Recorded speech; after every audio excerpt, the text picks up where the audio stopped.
If you have ever grown up with a father or brother in your house, you've probably experienced watching football every Sunday or Thanksgiving and have seen the passion behind most male sports fans.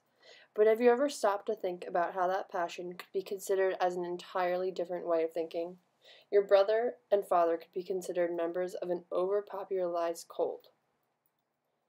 Cult members, by definition, produce an excessive admiration for something or someone, join in rituals for said thing, experience an intense us versus them mentality, and contribute inordinate amounts of time to their praised object. All of these characteristics can be seen in most sports fans.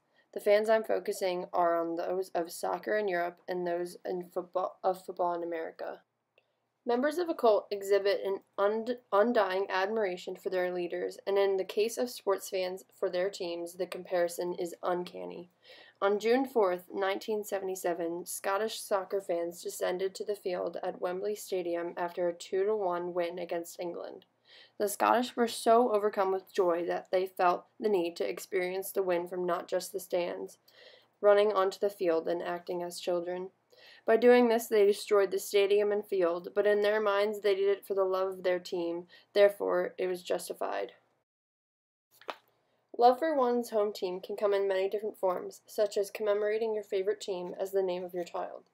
On January 28, 2011, Amanda and Stephen Preston named their baby boy Jensen J. Alexander Bikey Carlisle Duff Elliot Fox Marnie Mears Patterson Thompson Wallace Preston. Though this is borderline child abuse, the parents thought it would be a nice way to admire the players of their favorite sports teams. This admiration for their favorite sports teams is consistent with the admiration cult members feel for their leaders. As a Penn State student, I accept the fact that I take part in cult-like rituals for my football team each home game. We wake up early in time to tailgate. Our attire must follow a strict blue and white policy, and while watching the game, we must recite chants that exhibit our love for our team while simultaneously standing for the whole game and being shunned if you don't.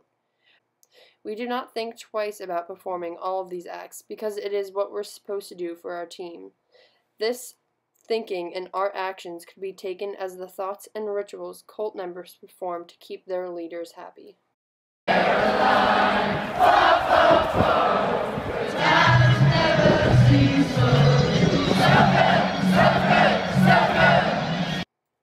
Cults experience an intense us versus them mentality. Soccer fans in Europe also experience the same mentality. On August 11, 2009, in Bolivia, some fans were not happy with the current score. In order to take their anger out on the other team, they rushed the field.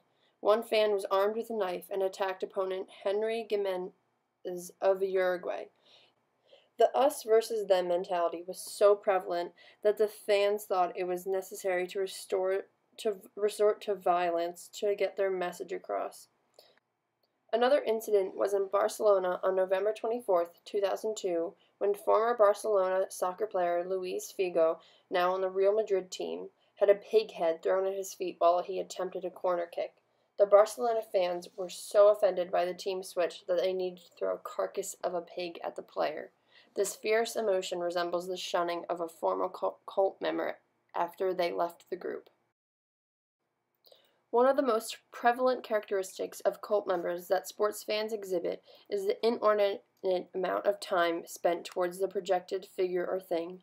It is a norm for Penn State students to buy season tickets in order to see every single game they can, to spend days camping out in front of the stadium in order to get the best spots, and spend entire days and weekends dedicated to the football games.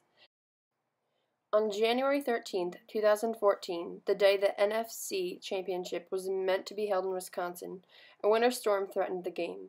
Fans of the Green Bay Packers responded by volunteering to shovel away the snow on the stands for hours in order for the game to continue. Due to society's obsession with sports and professional sports teams, these acts are considered acts of dedication and heart, not obsession and excessive time wasted on the viewing of grown men in tights throwing an oval-shaped object back and forth. Whether they believe it or not, sports fans of professional and college-level teams are members of an over-popularized cult. The cult-like characteristics they have can be developed from the obsession produced by modern society and its values. But any fan who experiences excessive admiration, takes part in rituals, has an us versus them mentality, and spends an extreme amount of time dedicated to their team and team players can be considered, by definition, a member of a cult.